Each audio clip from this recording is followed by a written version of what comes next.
stage very much thought out for the bikes, our four-wheeled friends have only got 200 kilometres descent to deal with, including an entertaining stage concluding at this cool bivouac.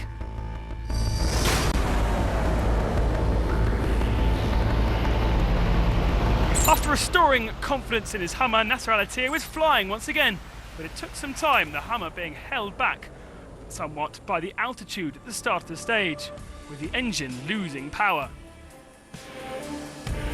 There are points where the Hummer looked far too large to be cutting through the Rios and the mountains, but Robbie Gordon's done it all before and therefore kept a safe pace to finish today in third position. He will, however, look at Al-Attiyah's pace in the second half of the stage and realise he could have potentially pushed harder. Yet another safe day for Giniel de Villiers as the Imperial Toyota continues to impress. 1 year ago, aboard the Works Volkswagen, he had the same performance, and today he finished just 4 seconds shy of his ex-teammate Al-Attiyah. You could easily get some punctures and or break something, but it went pretty well for us up until about 50 k's. We lost some time in a Rio with a lot of water because we had a problem with the heated screen. So it was difficult to see where to clean it, but otherwise I'm very happy with the performance of the car, and I think we finished fourth, so a good day for us again. The second Imperial Toyota is driven by Argentinian Orlando Terranova, and in the terrain he knows well, he was able to push hard. As for the Minis, they were separated by less than a minute throughout the 6-hour stage. That was until virtual leader Petter Hansel got the first of two costly punches.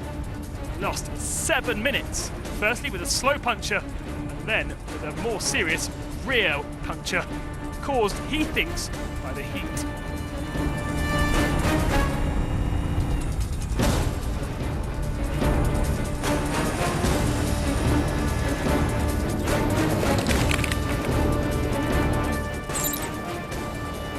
Portuguese Mini of Ricardo Dias dos Santos was also in the mix.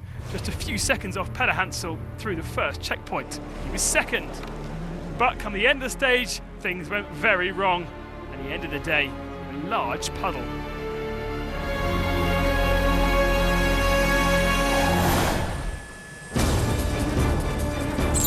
With problems for the two leading Minis, it left just Roma and Holovic to fight for victory. The Orleans-sponsored pole was less than 15 seconds behind his teammate throughout the stage, but come the end of the day he lost a few precious seconds to finish second overall. We missed one-time road, and then when we took the branch on the water, because when we passed the river was really no visibility on the front, that when we touch we stop, what's happened, and when we see that is a hole on the windscreen we slow down, but for sure it was a good stage for us. So Holovic took second, but grabs the overall lead. But it was a Spaniard who took the victory after problems for Spain in the bikes. Nani Roma grabbed victory in the cars. The yellow Monster Mini looking very, very strong through this 200-kilometre stage. Certainly the X-Ray team have built the Mini for this, and Nani Roma, now settled in, really enjoyed pushing very, very hard. He's one to watch as the rally progresses. Yeah, we certainly did really good work. Rather than winning the stage, for me, the most important thing is the way we drove. We did it very well, regular, consistent, and finally we won. But that's not the most important thing. The most important thing tomorrow will be we start at the front, and we learn each day that the car is much, much better. So an entertaining day in the cars, and let's see what it's done to the results. Roma took the victory ahead of Holovic, just a small margin between those two. Al-Attiyah third, de Villiers fourth, and Gordon in fifth. But look how close it is overall. Holovic leads, but Gordon is just behind in second. De Villiers not far back either. And then it's Roma, Petter Hansel down to fifth.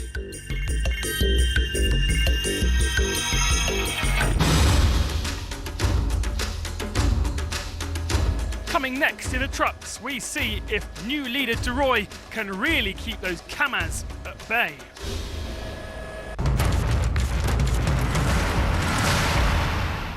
The The 2012 Dakar has started fairly well for Christian Lavie and his Dessous prototype. The unusual marriage of Mitsubishi with Nissan engine has been working okay. No, the engine's not working. It starts and stops, or it goes to 6,000 RPM. And because we can't get to it, we're having to wait for our truck. Not a lot then the Frenchman could do to his 3.6 litre engine, and he was left stranded waiting for help. Early this morning at the bivouac, Lavie still hadn't returned.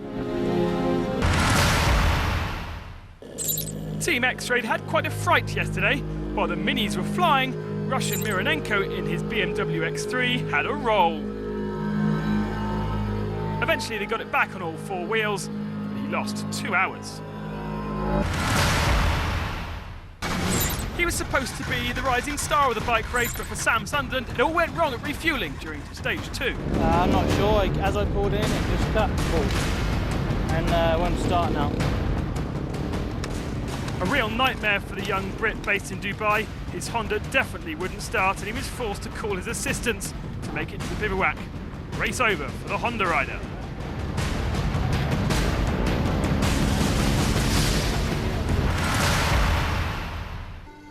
After just 2 stages, the Dakar sands have already claimed many.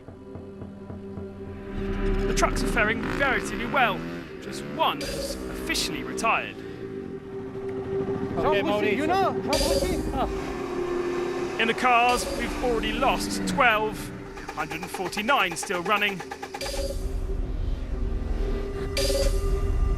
Whilst in the quads and bikes, 21 have gone.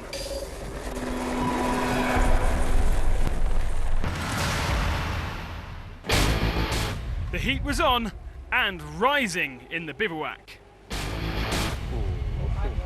Temperatures well above 40 degrees were not easy for man or machine.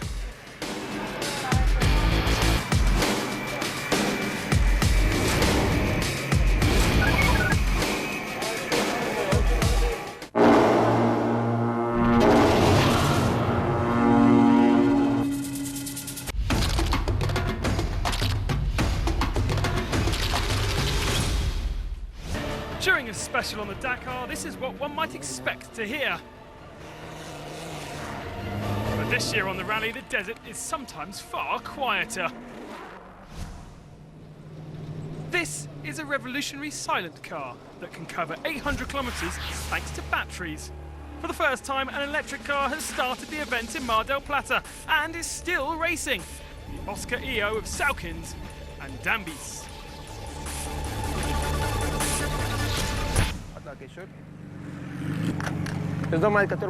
When you open the front, you might think that there's an engine, but there is no engine. It's actually full of batteries.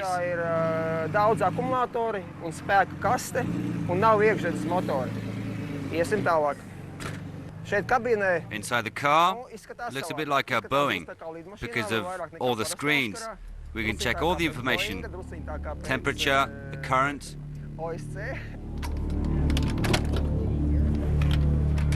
In the rear, it also looks like a normal rally car with 2 spare wheels, and just behind there's an engine that works like a generator to charge the batteries.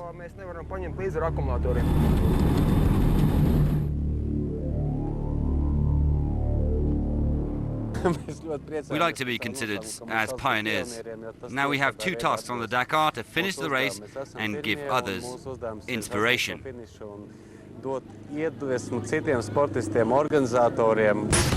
So far, so good for the electric Oscar that can reach a maximum speed of 140 kilometers an hour. The car is still on target to make history, but the road to Lima is long.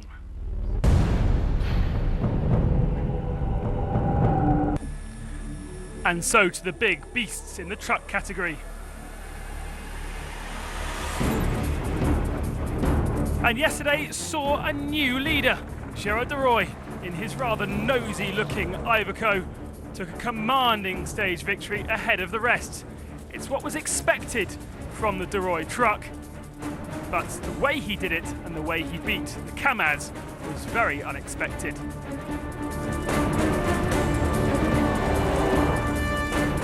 He's had a few disappointing years, 2 years where he's not finished or taken part thanks to back problems, but he's formed a 5-truck team around him for this year and is able to fight very hard indeed.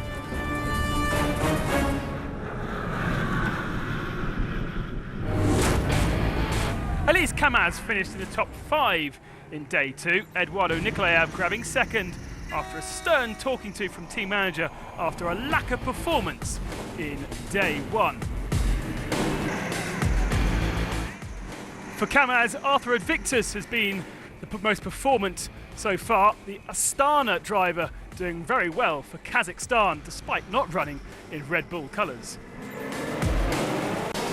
Hans Stacey is the only man to compete in this Dakar as a previous champion. He was 3rd yesterday and was very much second best to his nephew De Roy. But as the trucks rumble through today's stage, it's status quo, with the Dutchman once again being challenged by Mickey Bazian and putting some serious pressure on Gerard De Roy as well. The race is very much open in the truck category.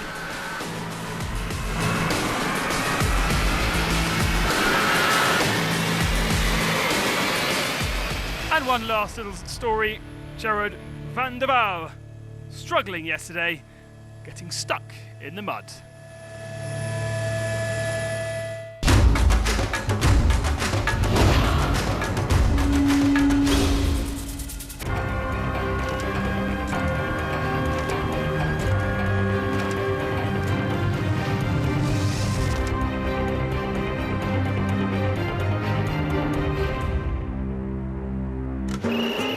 In 1980, 2 men encapsulated the spirit of the Dakar, 2 brothers, Bernard and Claude Moreau.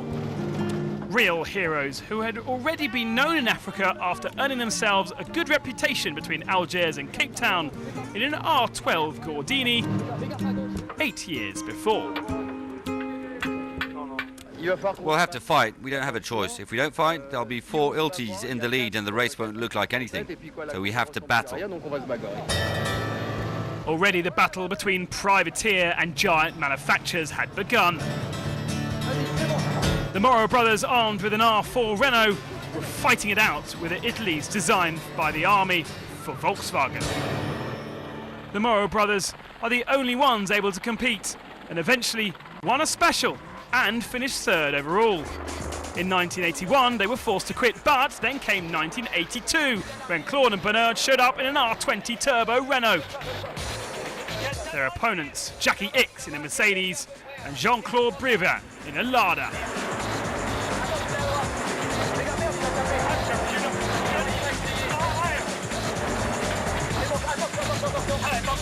Like desert foxes, the Moreau brothers failed to win any of the special stages, but made the least navigational errors to lead the rally. Paraded as winners along the beach of Lac Rosa and welcomed by Terry Sabine, Bernard and Claude Moreau would have a strong influence on the event, but 82 would be their only success.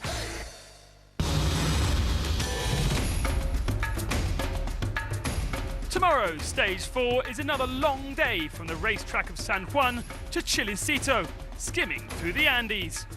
With just 3 minutes separating the first 5 cars, who can snatch the stage advantage? How will the competitors cope through the mountains?